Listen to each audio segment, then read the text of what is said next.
अगर मैं आपसे अभी समय पूछूं तो आप अपने स्मार्ट वॉच या फिर अपने स्मार्टफोन से मुझे समय एएम या फिर पीएम में बताएंगे।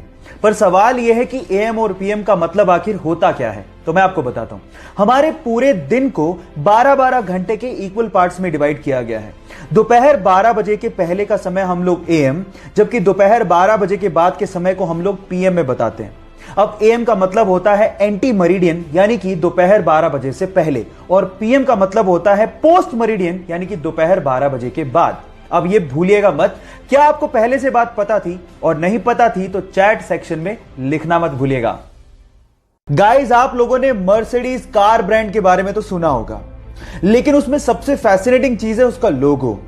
लेकिन मेरा सवाल यह है कि उस लोगो में जो 3 लाइनें होती हैं वो किसको रिप्रेजेंट करती हैं? क्या उसका कोई मतलब होता है? मैं आपको बताता हूं। उस लोगो में वो 3 लाइनें लैंड, वाटर और एयर इसको रिप्रेजेंट करती हैं, मतलब धरती, पानी और हवा। अब जिसने भी ये लोगो डिजाइन किया था उसका मकसद ये था कि इन फ्यूचर ये कंपनी लैंड, वाटर और एयर में दौड़ने वाले प्रोडक्ट बनाएगी और उसमें बादशाहत को हासिल करेगी। है ना ये फैसिनेटिंग? क्या इसके पहले तक ये फैक्ट आपको पता था? और नहीं पता था तो चैट सेक्शन में लिखना मत भूलिएगा।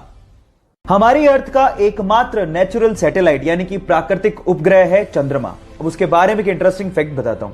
आपका अभी इस वक्त जितना भी भार है उसका सिर्फ 1/6 भार ही आप लोगों को मून पे फील होगा। मतलब मान लो कि आप 60 किलो के हो तो उसका 1/6 यानी कि सिर्फ 10 किलो का भार ही आप लोगों को मून पे फील होगा, यानी कि आप अपने आप को हल्का महसूस करोगे।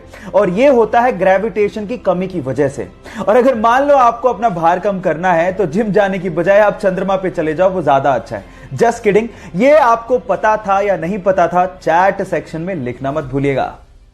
गाइस, ये तो आपको पता ही है कि प्लेन्स बहुत ज्यादा भारी होते हैं। इनफैक्ट बोइंग 737 तो 80,000 केजी का होता है, और जब वो लैंड करते हैं तो उनकी स्पीड 250 से 300 किलोमीटर पर आवर होती है। पर आपने क्या कभी इमेजिन किया है कि इतनी स्पीड और इतने भार के साथ जब वो लैंड करते हैं तो उनके टायर्स कभी फटते क्यों नहीं है? मैं आपको बताता हूं।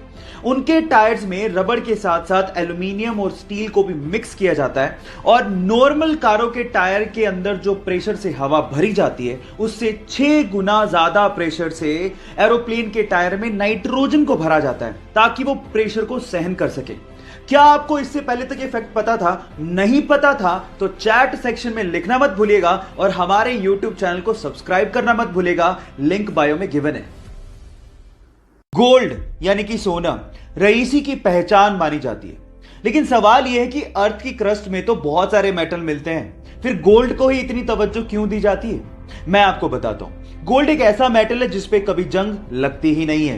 एक्चुअली जब भी कोई मेटल ऑक्सीजन और मॉइस्चर के कांटेक्ट में आता है तो उस पर जंग लगनी शुरू हो जाती है, जैसे कि लोहे का ब्राउन हो जाना, चांदी का काली हो जाना, कॉपर का ग्रीन हो जाना। ये सब कोरोजन यानी कि जंग लगने की वजह से ही होता है। लेकिन गोल्ड एक अनरिएक्टिव मेटल है जो ऑक्सीजन और मॉइस्चर के साथ रिएक्ट करता ही नहीं है। इसीलिए अर्थ की क्रस्ट से जब सोने को निकाला जाता है तो उसे प्रोसेस करने तक की जरूरत नहीं पड़ती, क्योंकि वो प्योर फॉर्म में ही पाया जाता है। क्या इसके पहले तक गोल्ड की एक खासियत आप लोगों को पता थी? और अगर नहीं पता थी तो चैट सेक्शन में लिखना मत भूलिएगा। एक मोटरसाइकिल सवार रेलवे क्रॉसिंग के दौरान रेलवे के फाटक को देख ही नहीं पाता, और वो सीधे जाके रेलवे फाटक से टकराता है और सीधे रेल की पटरियों पे गिर जाता है। वो इतनी बुरी तरह से घायल हो जाता है कि उससे खड़ा भी नहीं हो जा रहा था, और सामने से ट्रेन आ रही थी।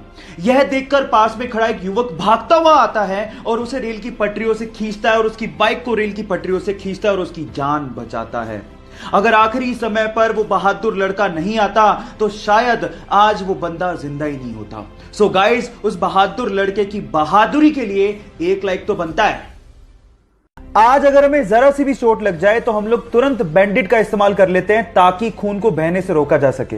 लेकिन क्या आपको पता है कि बैंडेड के इन्वेंशन से पहले यह काम कैसे होता था? मैं आपको बताता हूं। पुराने जमाने में खून के थक्के को जमाने के लिए या फिर खून के बहाव को रोकने के लिए मकड़ी के जाले का इस्तेमाल होता था। जी हां गाइस, क्योंकि मकड़ी के जाले में विटामिन के होता है तो वो खून के थक्के को जमाने में मदद करती है। क्या आपको इसके पहले से यह फैक्ट पता था? और अगर नहीं पता था तो चैट सेक्शन में लिखना मत भूलिएगा।